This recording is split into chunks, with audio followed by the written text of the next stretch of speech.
Bonjour et bienvenue, vous êtes sur la chaîne Tuto Replay dans un épisode spécial consacré à Windows Technical Preview, qui n'est autre qu'une version bêta de ce que pourrait être le futur Windows 10. Alors déjà pour commencer, pourquoi Windows 10 ? Microsoft ne l'a pas vraiment dévoilé, mais j'ai ma petite théorie là-dessus. Windows 8, qui était donc sorti il y a un certain temps, il y a 2 ans si je dis pas de bêtises, voire 3, a vu ensuite une version 8.1 sortir. Et Microsoft avait bien dit lors de cette sortie qu'il s'agissait d'un système à part entière, soit 8.1, donc le 9e Windows. Et ça se vérifie dans certains numéros de version. Si l'on le consulte, on sait que c'est bien leur 9e Windows.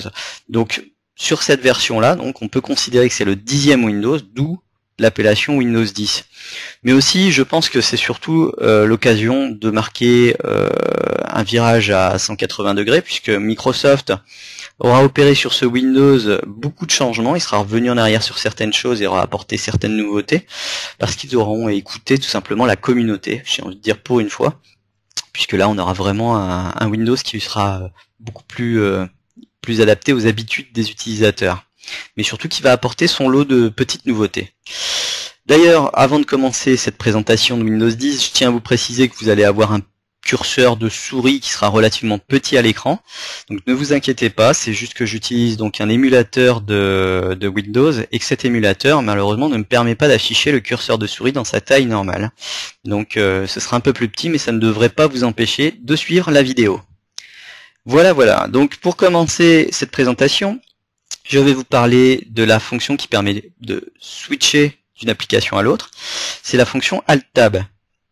Si vous avez l'habitude de l'utiliser, en appuyant sur Alt-Tab, vous avez un affichage qui se fait, qui affiche les différentes fenêtres. Et là, on peut voir qu'il est relativement bien présenté, puisqu'il garde non seulement la proportion de la fenêtre, mais en plus, il vous l'affiche d'une façon assez grosse, assez visible, pour que vous puissiez voir le détail de la fenêtre et bien sélectionner votre fenêtre.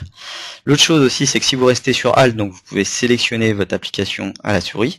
Et si vous voulez pas le sélectionner à la souris, vous pouvez continuer avec Alt Tab et puis faire défiler le curseur, puis relâcher votre curseur sur votre touche Alt, et vous resterez évidemment comme avant sur votre application sélectionnée. La grande nouveauté aussi, ça va être la disparition de l'interface Modern UI, donc qui avait déconcerté pas mal de monde. Même si elle avait certaines qualités, il faut avouer qu'elle a déconcerté une grande partie des utilisateurs de Windows, puisqu'elle modifie totalement nos habitudes.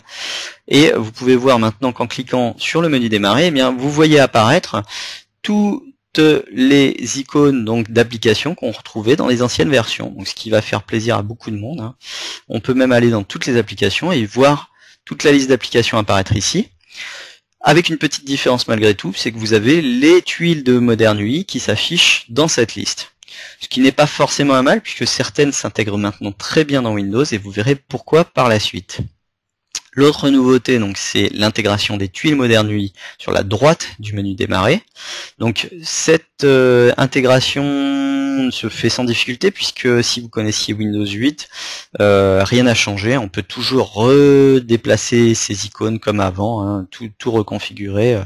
Il n'y a pas de différence avec Windows 8 sur ce point-là. Vous pouvez même redimensionner vos icônes, faire avec un resize, faire par exemple en sorte de la mettre en médium ou de la repasser en grand, avec toujours la possibilité d'afficher des données donc dans la taille, dans la grande taille de ces icônes. Ce qui est vraiment, je trouve sympathique, puisque là on va pouvoir organiser nos applications et mettre les plus courantes ici. L'autre chose aussi, c'est que vous pouvez redimensionner votre menu démarrer en plaçant votre curseur tout en haut de la fenêtre. Alors j'espère que cette fonction va être un peu modifiée, puisque je trouve qu'on manque un peu d'espace malgré tout, mais on peut donc la réduire, et là ça va élargir le menu démarrer, ou au contraire l'agrandir, ça va le réduire un peu au départ, et puis ensuite on peut l'allonger assez haut. Donc c'est assez bien fait, assez pratique. L'autre chose aussi que vous allez retrouver, c'est le bouton donc qui vous permettra de mettre en veille ou d'arrêter l'ordinateur ou de le redémarrer. Donc ce bouton est vraiment très accessible, beaucoup plus pratique je trouve que sur les anciennes versions. Et ça vraiment c'est un progrès parce que il faut avouer que même dans Windows 8.1 l'accessibilité n'était pas géniale, mis à part si vous avez fait les dernières mises à jour, et là vous pouviez retrouver un menu, un bouton comme celui-là dans Modern UI. Alors petite chose, je précise, juste à gauche du bouton de redémarrage, hein, vous avez sûrement une petite zone qui est masquée, hein, ça évolue. C'est parce que je garde pour l'instant mon anonymat, hein, vous pouvez le savoir, il y a certaines personnes sur YouTube qui ne sont pas forcément agréables malgré qu'on essaye de rendre service.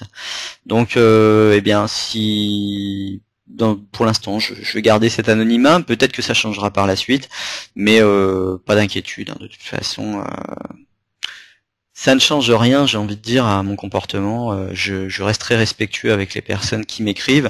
J'essaye dans la moindre mesure. Si on me dit bonjour, je dis bonjour. Il y a pas de souci là-dessus. Voilà, je continuerai à vous aider dans tous les cas.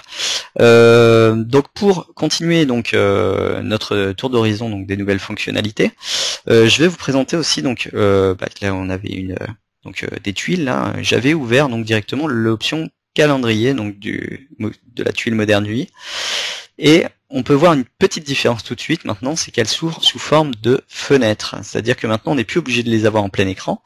Malgré tout vous pouvez quand même l'agrandir, hein, occuper une grande surface, et vous pouvez occuper vraiment un plein écran si vous choisissez cette fonction ici.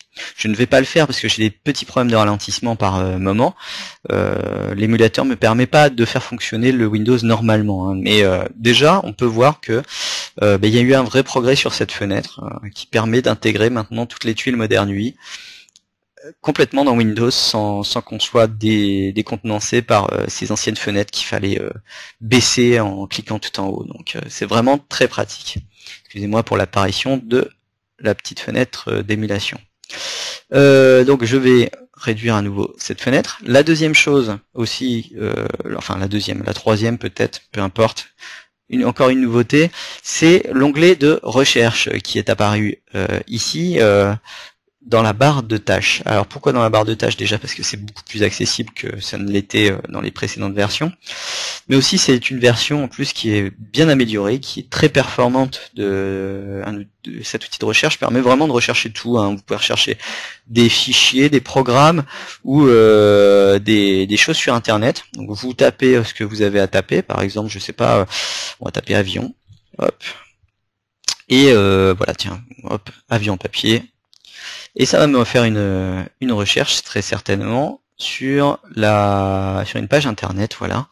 Et donc j'ai des sujets sur ce que j'ai recherché directement sur internet. Bien évidemment, si j'avais tapé un nom de fichier ou autre, j'aurais pu trouver des fichiers sur le disque dur ou d'autres choses, hein, ou des programmes, hein.